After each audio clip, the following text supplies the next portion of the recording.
My name is Chloe, and I'm the Water Quality Lab and Volunteer Manager at Sierra Streams Institute, and I'm here today to show you how to make a sound map. What is a sound map, you might ask?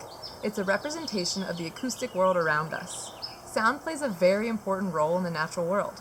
For example, if you're a bear stumbling through the woods on your way to find your hibernating hole, if you hear a loud chainsaw in the distance, are you going to head towards that sound, or are you going to go around it? You're going to go around it, and that's going to change the path you were originally planning on taking, which isn't great for the wildlife. It's a similar situation for bats. Bats rely on hearing, using echolocation, to find their prey. If a bat is flying over a highway trying to catch some moths, they're going to have a hard time finding that prey because of all the additional sound in the air around them.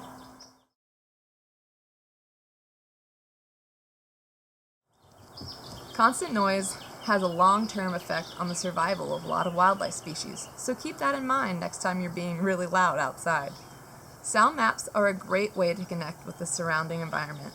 A lot of the time, when you're outdoors, you're tuning out a lot of the sounds happening around you for whatever reason. So, today, we're going to really focus in on our ears and give the world around us a listen.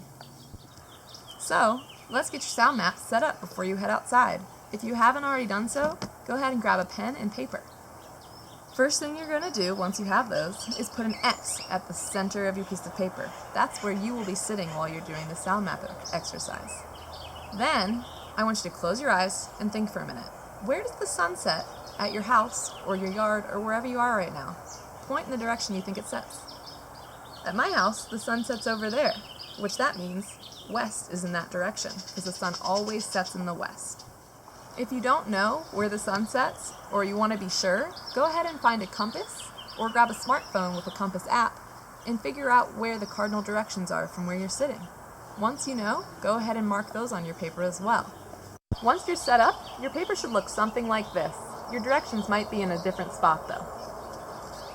So, if you're a little confused about how I drew my sounds, here's a few examples. I heard a bird calling, like, which I just kind of saw as a squiggly line. Versus when I heard a woodpecker drumming, it was a really loud and aggressive up and down noise. And then I also heard a dog barking, which kind of got louder and louder and louder as it went on. So really, these marks can be anything you want, any interpretation of the sound. And one more thing you can hear right now, there's cars driving on the highway behind me. That's what these continuous lines were, because it's kind of a dull background noise.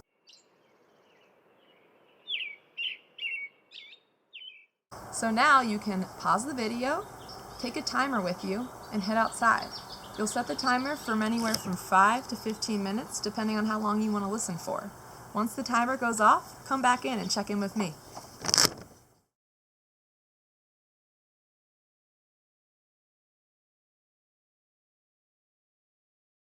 Welcome back. How did it go? I hope you heard some cool things out there. Before we get going, I want you to reflect for a second. What sounds were most familiar to you? Were there any you had never heard before?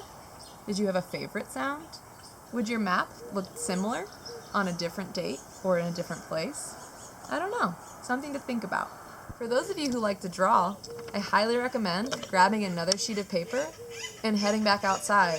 This time, try to draw what you think is making those sounds. Still focus on the noise itself, but think a little harder.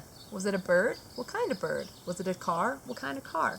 Think about those things and spend some time drawing. Since it is springtime in the Sierra Foothills, I bet you heard a lot of birds out there. For those of you who have any interest in birds at all, even if you don't, I highly recommend you take some time today, tomorrow, or any other day and try to learn a couple of the birds that you heard. Were any of those bird songs familiar to you? Were you able to identify any of them? If not, that's okay. Every species has their own specific song and call, which makes it really easy to identify them by ear. In the description of this video, you'll find a bunch of resources to help you identify birds by both sound and sight. I hope you enjoyed the sound map today. Happy listening and happy birding!